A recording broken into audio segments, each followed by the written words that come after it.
O meu nome é Severino, como não tenho tudipia.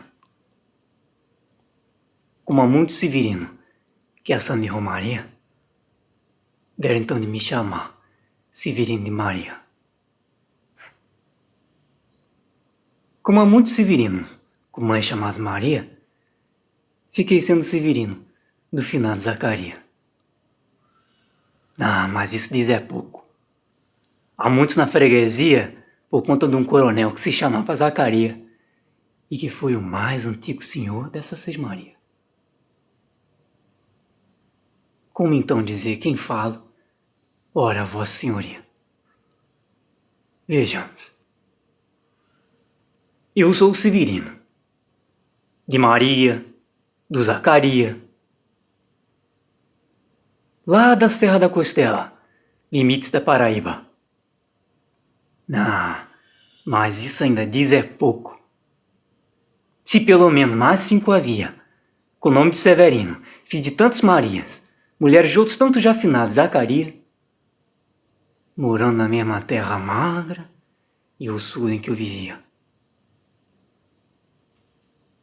Somos todos severinos, iguais, em tudo e na sina. Na mesma cabeça grande, que a custa que se equilibra, sobre o mesmo ventre crescido, sobre as mesmas pernas finas, e iguais também porque no sangue que usamos tem pouca tinta. Mas, se somos severinos, iguais em tudo e na vida, morremos de morte igual, que é aquela mesma morte severina. Morte de quem se morre, de velhice antes dos 30, de emboscada antes dos 20, e de fome um pouco por dia. E é assim que a doença e que a tristeza atacam qualquer idade. Inclusive gente não nascida. Mas para que melhor possam conhecer a história de minha vida, passa a ser só o Severino, que em vossa presença imigra.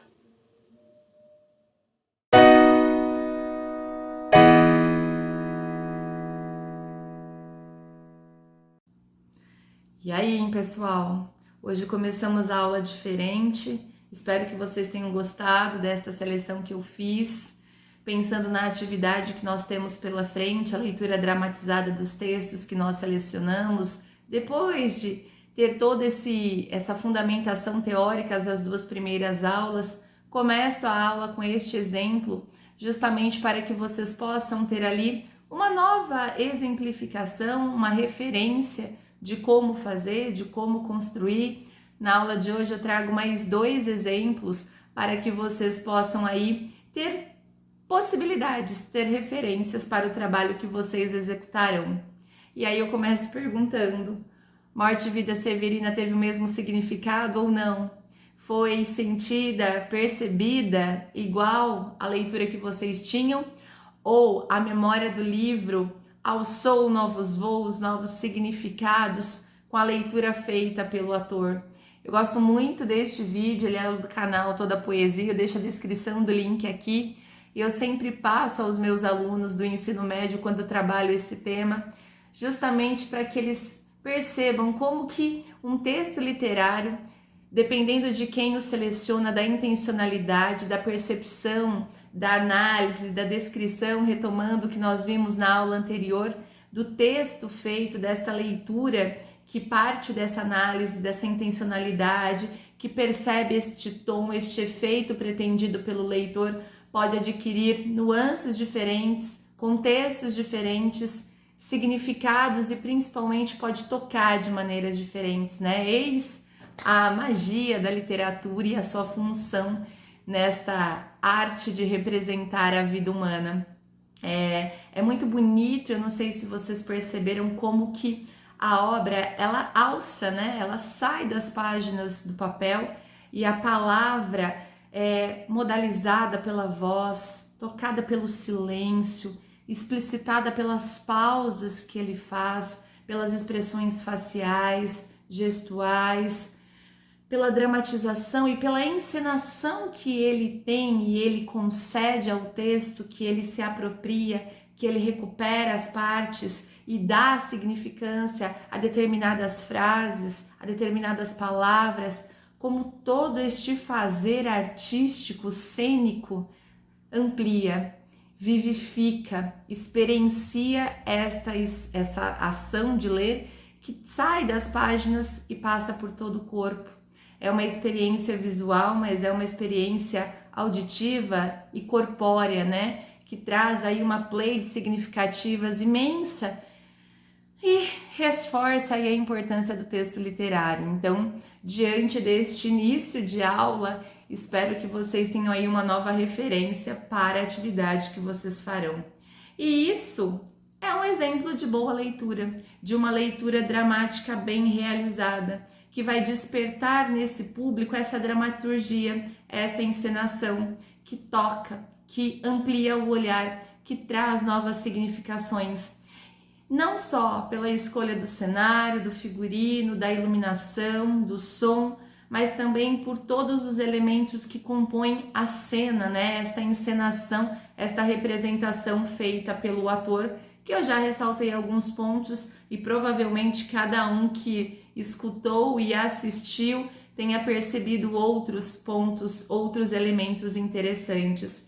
Então, pensando na nossa aula que foca na leitura dramatizada que vocês farão dos textos que selecionaram, depois de ter estudado, analisado, interpretado e também feito, né, essa análise hermenêutica da proposição, da cosmovisão, do tom que o autor do texto que vocês selecionaram teve, né, da intencionalidade que ele teve ao construir essa arquitetura textual, eu chamo a atenção para uma pergunta que precisa ser feita neste momento. Depois de todas essas percepções, eu devo me perguntar antes de realizar a leitura dramatizada: que intenção a personagem transmite ao dizer determinada frase? Como ela deve ser dita? Tendo em vista a intenção da personagem naquele momento, naquela passagem, que nuances ela deve transmitir? Então essas três perguntas, elas podem aí funcionar, como um norte da leitura dramatizada que vocês farão.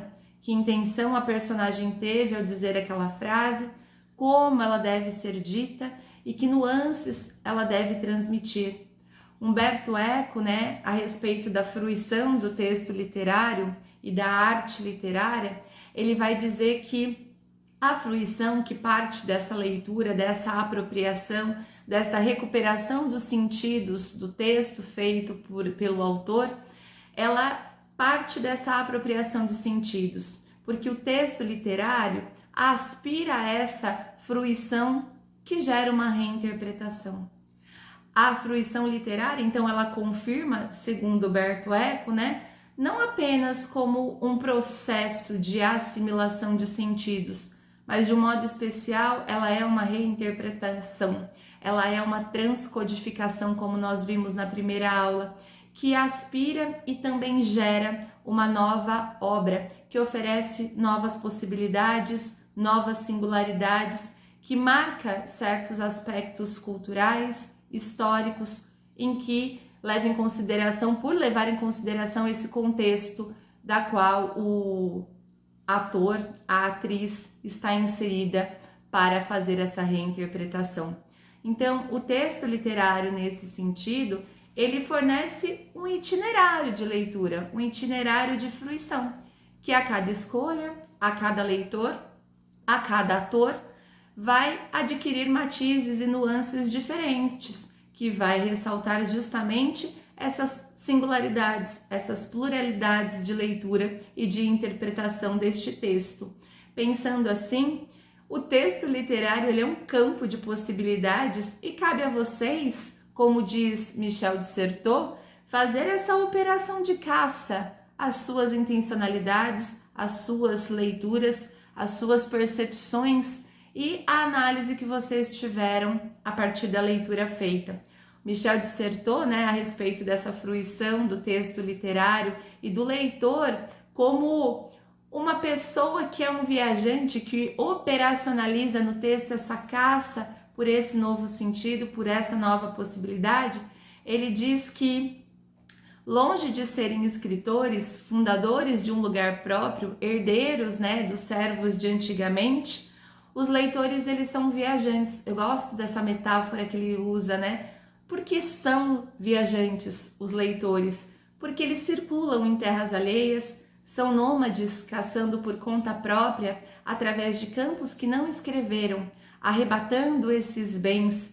E se a escritura, ela acumula, ela estoca, ela resiste no tempo pelo estabelecimento desse lugar, a leitura, ela vai multiplicar essa produção, ela vai expandir em novas reproduções, em novas possibilidades e principalmente, né, ela vai se ajustar a essas novas condições, a esses novos contextos. Por isso, o leitor, como um viajante, tem todas essas miríades de significados e de funções para pensar e planejar no ato da escolha do texto, da leitura dramatizada que ele fará.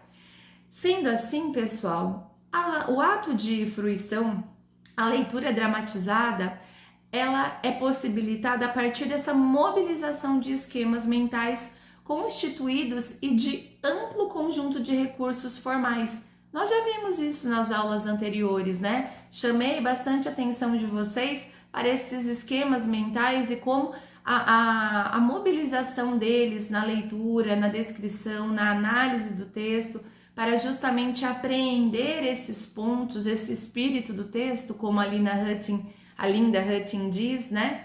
É importante para que esse ato de leitura, ele frua, ele signifique, ele traga uma nova reapropriação, uma nova apropriação do texto. E aí, o que é mais interessante? Ele está ligado a esse sistema de dispositivo que o leitor vai ativar a cada leitura feita, a cada emoção suscitada, a cada intencionalidade planejada. E o mais interessante é que essa tarefa, ela é infinitamente diferenciada, levando em consideração que cada leitor é viajante, é um nômade em cima ou na leitura que faz daquele texto. Então, a fruição literária, ela possibilita todas essas experiências que são essenciais, que são individuais, que são singulares, únicas e particulares, e ressaltam a literatura como a arte da palavra, que se acha ancorada nessa linguagem verbal, organizada esteticamente, e que todas esse fazer artístico, essa arquitetura textual, tem como objetivo, intuito, significar, diferenciar das outras formas de linguagem para representar a existência humana. O texto literário, ele vai se alimentar, então, desta ambiguidade, desta opacidade, dessa plurissignificação. E por meio disso, né, ele se aproxima, ele apropria de maneira específica as suas maneiras de elucidar e de ressaltar, de viabilizar os seus matizes, né? E ao mobilizar esse entendimento e despertar essa sensibilidade, essa razão, essa afetividade, essa vontade, esse desejo, a fruição literária, ela exige essa intensa atuação dos sujeitos para essa construção de sentidos, por essa percepção dos significados, que vai colocar em cena toda essa faculdade, todos esses repertórios adquiridos e que, consequentemente, possibilitará aí uma leitura múltipla do texto selecionado. Assim compreendida, né, a fruição, a leitura dramatizada que vocês farão, ela possibilitará a criação de vínculos, de entrelaçamento com esse conhecimento e ao mesmo tempo com o texto e com o mundo, apresentando não apenas como uma experiência estética, mas como uma experiência profunda, humana, transformadora, humanizadora, se nós pensarmos no Antônio Cândido, né, e na função da literatura que ele traz para digamos assim, apimentar um pouquinho mais as nossas discussões a respeito da leitura dramatizada. Eu trago outro texto, né, ou melhor, outra leitura dramatizada para que a gente possa ter novas referências e discutir um pouquinho mais a respeito disso. Vamos assistir?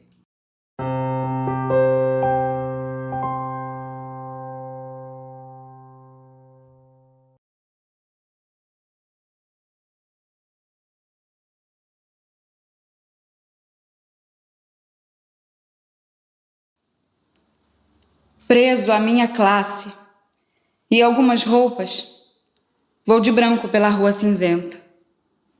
Melancolias, mercadorias espreitam-me. Devo seguir até o enjoo? Posso sem armas revoltar-me? Olhos sujos no relógio da torre. Não, o tempo não chegou de completa justiça. O tempo é ainda de fezes, maus poemas, alucinações e espera. O tempo pobre, o poeta pobre fundem-se no mesmo impasse. Em vão me tento explicar. Os muros são surdos. Sob a pele das palavras há cifras e códigos. O sol consola os doentes e não os renova. As coisas. Que tristes são as coisas consideradas sem ênfase. Vomitar esse tédio sobre a cidade.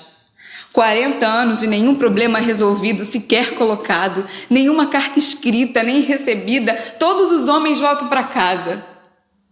Estão menos livres. Mas levam jornais e soletram o mundo sabendo que o perdem. Crimes da terra, como perdoá-los? Tomei parte em muitos, outros escondi. Alguns achei belos, foram publicados. Crimes suaves que ajudam a viver. Ração diária de erro distribuída em casa. Os ferozes padeiros do mal. Os ferozes leiteiros do mal. Pôr fogo em tudo, inclusive em mim. Ao menino de 1918 chamavam anarquista, porém o meu ódio é o melhor de mim. Com ele me salvo e dou a poucos uma esperança mínima. Uma flor nasceu na rua. Passem de longe bondes, ônibus, rio de aço do tráfego. Uma flor ainda desbotada ilude a polícia, rompe o asfalto. Faça um completo silêncio. Paralisem os negócios. Garanto que uma flor nasceu. Sua cor não se percebe, suas pétalas não se abrem, seu nome não está nos livros. É feia, mas é realmente uma flor. Sento-me no chão da capital do país às 5 horas da tarde e lentamente passo a mão nessa forma insegura. Do lado das montanhas, nuvens maciças avolumam-se. Pequenos pontos brancos movem-se no mar. Galinhas em pânico. É feia, mas é uma flor. Furou o asfalto. O tédio. O nojo e o ódio.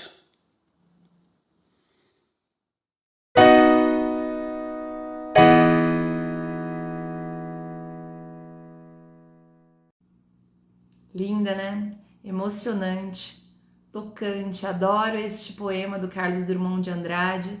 Vi que muitos farão a leitura dramatizada de poemas, então é uma maneira que vocês têm de encontrar essas referências, de buscar novas possibilidades e possibilitar aí uma leitura dramatizada que também toque o leitor de vocês, o ouvinte de vocês.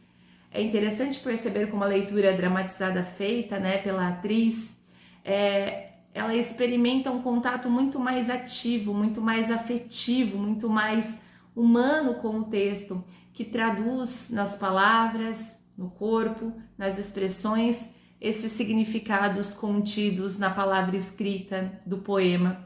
E todos os aspectos expressivos, as tensões, né, as pausas, justamente ressaltam essa realidade subjetiva, veiculam essas conotações que estão submersas no texto e trazem à tona essa realidade concreta, que criam novas denotações nessa superfície textual, auditiva, visual e altamente significativa. essa interatividade entre a leitura dramática e os textos literários realça o significado do texto, ao mesmo tempo que dinamiza o imaginário, que significa, que amplia esse caráter fabular que é característico e essencial à existência humana. Eu não sei se vocês perceberam, mas nas duas dramatizações que eu trouxe, né, a voz, os gestos, né, cada músculo movimentado gera uma tensão, e esta tensão é colocada em cena, ela é dramatizada a ponto de causar uma afetividade, de despertar uma sensibilidade no leitor ouvinte. E esta é uma das funções da leitura dramatizada, justamente ser dinâmica, ser interativa, ser uma criação que cause que desperte uma nova reflexão, uma nova discussão, uma nova compreensão textual, que suscite uma pluralidade do olhar, uma nova observação diante do texto e de tudo que ele possa significar e dizer. Então, a leitura dramatizada, né, é aquele momento em que vocês, como atores, como atrizes, serão o profissional amador que vai trabalhar tanto essa memória latente, pungente que o texto traz, que a obra denota, mas a leitura que vocês farão, as observações de vocês, as marcações e as modulações que vocês selecionaram, e aí eu ressalto as 3 perguntas que eu fiz no início da aula, né? Mostram e orientam todo esse trabalho, toda essa intencionalidade, toda a reapropriação que vocês fizeram do texto que vocês selecionaram. E aí, essa leitura, ela vai participar e ficar tanto nessa fronteira entre memória, quanto vai dialogar, vai fruir e fluir com estes novos sentidos que ela possibilitará. Então, o processo de leitura dramatizada exige esse intenso trabalho de depuração, de análise, de observação, de busca mesmo, de reflexão de todas essas questões que o autor e o escritor teve ao selecionar cada palavra, cada composição sintática, cada metáfora tecida, e que vocês, pela modulação da voz, dos gestos, das expressões, vão ressaltar e dar novos significados, né? Novas características para esse texto, que será uma nova adaptação, que vai refletir toda essa movimentação, essa mobilização, essa análise que vocês fizeram do texto. Então, essa leitura dramatizada, ela vai articular esses elementos pelo corpo e pela oralidade, criando aí um objeto esteticamente cênico que tocará, que despertará novos sentidos e afetividades no seu leitor, no seu ouvinte. Nessas condições, a leitura ela deixa de ser apenas um texto oralizado e as palavras saltam da página e atingem a alma do leitor. Elas assumem de uma dimensão estética de feição totalmente viva, pungente, latente, que canaliza essas emoções, essas imagens, esses signos e afloram na vida e na percepção humana. E aí nós ressaltamos a importância de todo esse trabalho, de todo esse estudo feito e colocado em prática na leitura dramatizada, como essa faculdade humana mesmo de imitar, de representar, como Aristóteles diz, a vida humana e como que a arte mobiliza todas essas questões para representá-la. Este processo que utiliza voz e corpo, né, e ressalta essas nuances interpretativas, é a caracterização da própria mimesis, é a representação da mimesis que Aristóteles diz e que significa converter essa leitura em uma nova arte, em uma nova expressão, transcodificada, né, adaptada diante deste contexto, dessa nova mídia, desse tom captado por cada um de vocês, que evolui, que envolve um processo criativo, que envolve noções prévias, tanto da língua quanto do texto, que envolve essas noções, essas percepções da ação de ler, do ato da leitura que cada um teve, que cada um desempenhou e mobilizou para trazer e significar no texto. E esse mínimo significado se transforma na máxima expressão.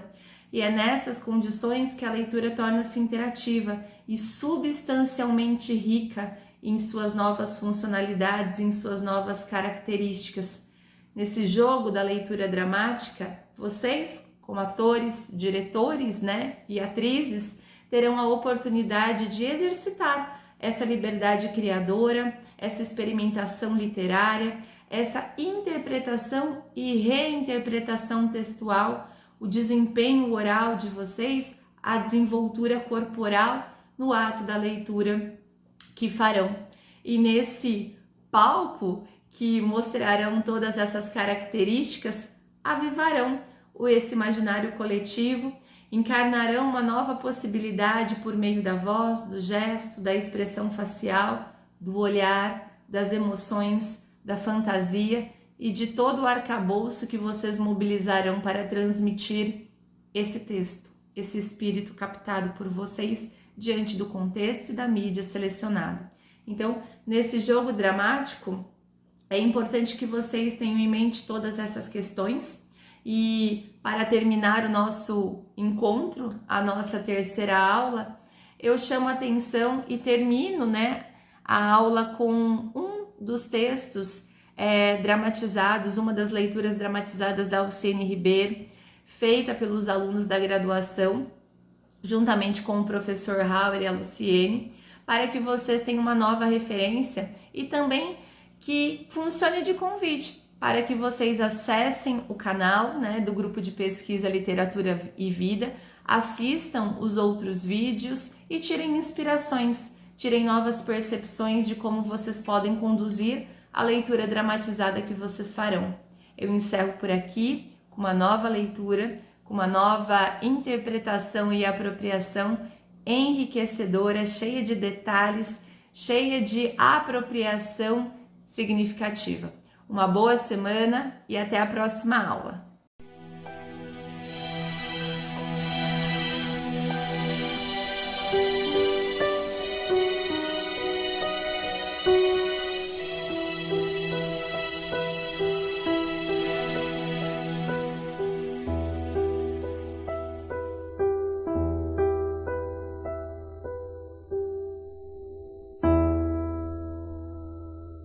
Núpcias.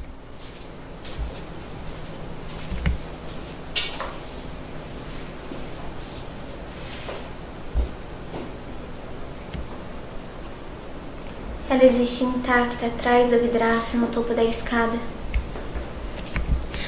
A janela é moldura liberdade. Meninos convidam. Vem! Vem! Vem! Bocas cheias de pipoca ampliam o grotesco.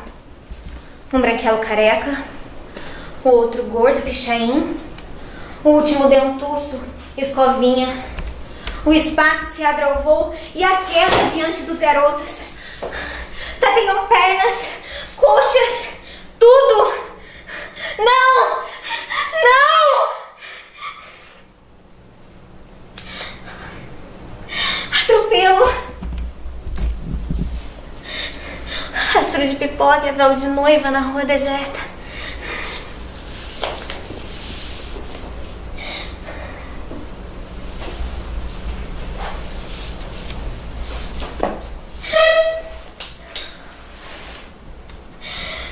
Madrugada junina.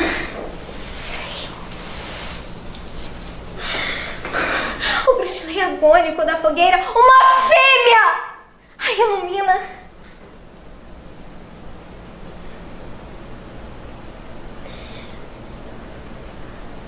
Num assalto, lambe o odor das núpcias.